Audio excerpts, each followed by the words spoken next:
Hello dear students, hola queridos estudiantes, el día de hoy tengo el gusto de enseñarte a través de este video que va a ser muy cortito, una lección que va a ser muy importante para que puedas continuar tu proceso de aprendizaje. En esta ocasión vamos a repasar un tema que tú ya viste en inglés 3, pero que es de suma importancia ahora que vas a cursar nivel 5, y ese es el tema de los modal verbs o los verbos modales. Vamos a partir de este pequeño repaso, te voy a decir de qué se tratan y acompañando este video tú vas a encontrar dos actividades que vas a poder realizar para que continúes ejercitando y fortaleciendo el uso de una segunda lengua, que en este caso es el inglés, ¿ok? Así que, let's get started. Vamos a comenzar. Lo primero que tienes que saber sobre el uso de los modal verbs o de los verbos modales, en español así les llamamos, es que son verbos que nos van a ayudar a expresar diferentes intenciones, ¿ok? Diferentes funciones. Eso es lo que estos verbos tienen. Tienen una función muy específica, muy particular, que acompañado de una estructura de una oración, a ti te van a ayudar a expresar esa intención que tengas en ese momento. ¿Qué vas a poder expresar con este tipo de verbos? Bueno, pues puedes hablar desde obligación, dar un grado de seguridad a las cosas que van a acontecer, puedes hablar también de habilidades, puedes hablar de permisos, puedes hablar de posibilidad, dar un consejo, hablar de una conclusión, también hablar de una predicción e incluso hacer solicitudes. ¿De qué va a depender? Obviamente del tipo de verbo modal que tú elijas. Recuerda que muchos de ellos ya están predeterminados, ya tienen una función, ya tienen un nombre, estos ya no se mueven. No obstante, lo que quiero que quede muy claro con este videíto es que algunos de ellos van a tener más de una función. Es decir, no solamente expresan posibilidad, por ejemplo, sino también pueden expresar una petición, una request, ¿ok? Así que vamos a partir de ellos. O con el que vamos a empezar es el uso de would. Would es un verbo que a mí me gusta conocerlo o llamarle como comodín. ¿Por qué? Porque este no tiene una función tan determinada y tampoco tiene un significado determinado. Lo que sí tiene es una terminación. Y su terminación es la palabra o el sufijo en español ría. Es decir, yo puedo decir yo comería, yo iría, yo compraría, yo haría, yo realizaría. Y de esta manera estoy hablando de una función hipotética, de algo que yo podría hacer, que quizá realizaría a través de la función de este verbo modal, ¿ok? El día de hoy no te estoy hablando tanto de la estructura de las oraciones, porque lo que más me interesa es que el día de hoy nos enfoquemos en la función que cada uno de estos va a tener, que es muy importante. Ahora bien, como te digo, este verbo es comodín, me expresa un prefijo, que es la terminación ría, y me va a hablar de hipoteticidad. Después vamos a tener otros que me van a permitir hablar de obligación y de seguridad. Cuando yo quiero darle una orden a una persona o algo que esa persona tiene que hacer. Por ejemplo, si yo como maestro te digo, tú debes hacer tu tarea. You must do your homework. Tú debes hacer tu tarea. ¿Cuál es el verbo modal que voy a utilizar en esta función? Va a ser el verbo must. Esto es correcto. Must, que se deletrea M-U-S-T, M-U-S-T. Significa obligación o significa deber que o tener que. Pero tengo otro que también me permite para hablar de obligación, que en este caso es have to. You have to do your homework. Tú tienes que hacer tu tarea. Have to tiene un significado más establecido, que en este caso es tener que. You have to brush your teeth at night. Debes cepillarte los dientes en la noche. You have to be a good student. Tienes que ser un buen estudiante, ¿ok? Creo que con estos ejemplos ya me van a estar entendiendo en la función que esto tiene, que te está obligando, te está diciendo que algo es obligatorio de realizar. Posteriormente vamos a encontrar a can y could. Me gusta hablarlos en pares porque es como si fueran la mamá y el hijito. En este caso la mamá sería can y el hijito sería could. ¿Por qué los relaciono? ¿Por qué te hablo de este parentesco? Porque muchos de ellos, o en este caso los dos, van a compartir algunas funciones. Para empezar, de que los dos te hablan de posibilidad, de que si algo se puede hacer o no. Si yo te pregunto, ¿puedo tomar tu lapicero? Yo te preguntaría en inglés, Can I borrow your pen? ¿Puedo tomar prestado tu lapicero? Can I go to the restroom? Como muchas veces ustedes me dicen en clase. Can I go to the restroom? ¿Podría ir al sanitario? O también utilizan otro modal que es may. May I go to the bathroom? ¿Podría ir al baño? De manera que aquí estoy hablando de dos funciones. Por un lado tengo posibilidad pero por otra también tengo permiso. También me estás pidiendo permiso para realizar una actividad, que en este caso sería ir al sanitario. Cuando yo utilizo could es el pasado de can, pero también es una forma de elevar un poquito más el registro y de hacerlo un poquito más formal. Si yo te pregunto, could I borrow your pen? Podría tomar prestado tu bolígrafo. En español no hay diferencia, pero en inglés sí. Cuando yo utilizo can es más directo, cuando yo utilizo could es mucho más formal y mucho más educado. De tal manera que por eso en algunos contextos se utiliza más could que la función o el verbo modal can, ¿ok?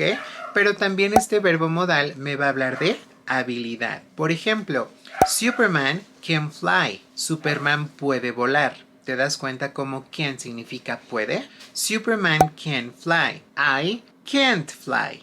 Yo no puedo volar. Es decir, a tus verbos modales, como a todos los demás verbos en inglés, tú les vas a poder añadir tanto una negación como una forma afirmativa, que es la que te estoy hablando en este video principalmente, pero también una forma interrogativa. Te repito que el día de hoy no vamos a estar ahondando tanto en la parte de la estructura, porque lo que más me interesa de este video y de este repaso es que tú te lleves la función. ¿Para qué sirve cada uno? Si para hacer un permiso, si para hablar de una posibilidad, si para hablar de una obligación, como lo acabamos de ver. Entonces aquí tenemos habilidad y permiso con can y could.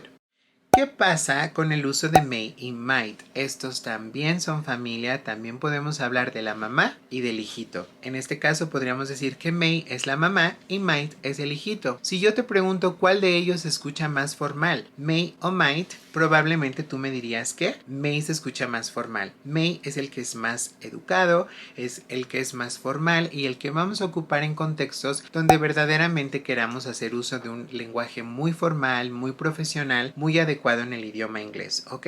¿Qué me van a expresar estos? Precisamente permiso, porque ya te había dicho que lo utilizamos para pedir permiso para ir al baño. May I go to the bathroom? May I go to the restroom? ¿Podría ir al baño? Esa pregunta que muchos de ustedes me hacen en clase y que ya se deben de aprender con estos modales. Pero recuerda que también puedes utilizar can. ¿De qué va a depender? Del que tú quieras utilizar, porque los dos tienen la función de solicitar un permiso. De manera que may y might también te van a hablar de permiso, pero también te van a hablar de posibilidad, porque yo te puedo contestar as a teacher, as the person who's in charge of the classroom, como la persona que está a cargo del salón de clases. Yo te puedo contestar yes you may, yes you might, no you may not, no you mightn't, sí sí puedes o no no puedes. Con cualquiera de los dos lo puede utilizar. Recuerda que prácticamente significan lo mismo, solamente que uno es más educado que el otro. ¿Ok? Que quede muy claro eso. Resumimos diciendo que may y might son utilizados para hablar de posibilidad, pero también de permiso. Ahora bien, tenemos uno que a mí me gusta mucho porque es muy común de utilizar en el idioma inglés, que va a ser should y ought to. Estos dos no son mamá e hijo, pero sí podríamos decir que son primos. El principal de ellos es should. Should me va a servir para hablar de un consejo, pero también de posibilidad. Cuando tú quieres decirle a alguien, por ejemplo, siempre hago este ejemplo en mis clases, my head hurts, or I have a headache. Tengo un terrible dolor de cabeza. ¿Qué te diría una persona que está al lado de ti? Un amigo, por ejemplo. Deberías ir al doctor. Deberías tomar un analgésico. You should go to the doctor. You should take an aspirin.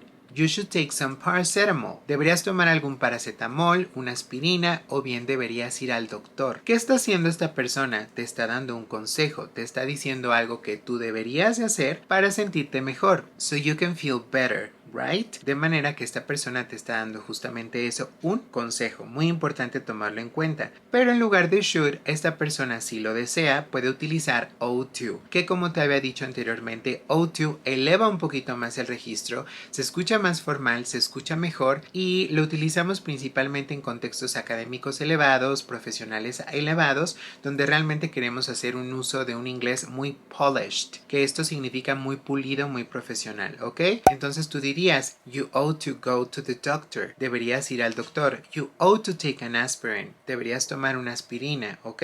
Si un compañero o compañerita te dice, tengo un problema con una materia. I have a problem with the subject. I think I won't pass the exam. No voy a pasar el examen. Tú podrías decirle, you should talk to the teacher. Deberías de hablar con el profesor o con la profesora. You ought to do your homework. Deberías de hacer tus deberes, tus tareas escolares. O you ought to study more. Deberías estudiar más. ¿Te das cuenta que te está dando un consejo? De ninguna manera te está dando una obligación. Recuerda que para obligación tenemos el verbo modal must. You must study harder. Debes estudiar más fuerte, con más énfasis, con más ímpetu, etc. Y finalmente nos vamos a centrar en recordarte que el uso de would es como si fuera un comodín, porque este ya te había dicho al principio que solamente tiene la terminación ría, pero este lo vamos a utilizar mucho también para hablar de peticiones, que es lo que no te había dicho al principio. Por ejemplo, si yo te ofrezco, tú llegas a mi casa, yo te recibo con mucho gusto, pues lo más común es que te ofrezca algo de beber, algo de comer, ¿no? Entonces yo te voy a decir, would you like some coffee? Would you like a cup of coffee?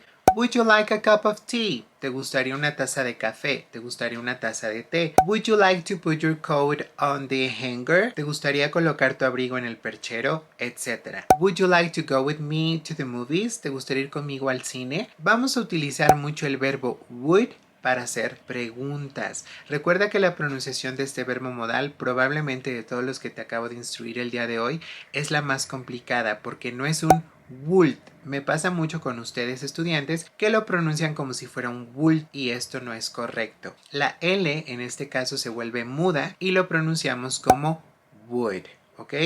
Would, como si estuviéramos diciendo, ¿se acuerdan del personaje de Toy Story, Woody? Como si dijéramos Woody, pero le quitamos la I. Entonces, ¿qué te queda? Would, Woody, would. ¿Queda claro? De esta manera tú ya tienes clara la función de cada uno de los verbos modales principales. Esto es otra cosa que hay que tomar en consideración. Hay muchos verbos modales. No te vayas con la finta de que solamente hay un par o de que solamente tenemos estos 2, 4, 6, 7 que te acabo de enseñar. Son alrededor de 14, algunos autores manejan incluso 16 y algunos otros más, porque hay verbos que dependiendo la función que tienen se pueden utilizar como verbos modales o no. De esta manera, alumno que pasas a tercer semestre o alumno que pasas a quinto semestre, te va a servir mucho este repaso como introducción a la función de los verbos modales o bien, en el caso de mis chicos de quinto semestre, para que los puedas ir recordando, te vayan quedando claro y esto pueda ser más fácil para ti de comprender, ¿ok? Yo espero que esta mini lección, este mini repaso te haya sido de gran ayuda, te ayude a continuar en tu proceso formativo y que te los aprendas muchísimo más fácil y rápido. No puedo esperar a verte en clase para que sigamos repasando estas lecciones y recuerda que este video va a venir acompañado de 2 lecciones que tú tendrás que realizar para que puedas poner en práctica ese conocimiento que te acabo de dar. Ha sido un gusto enseñarte and see you next class. Nos vemos la siguiente clase. Bye.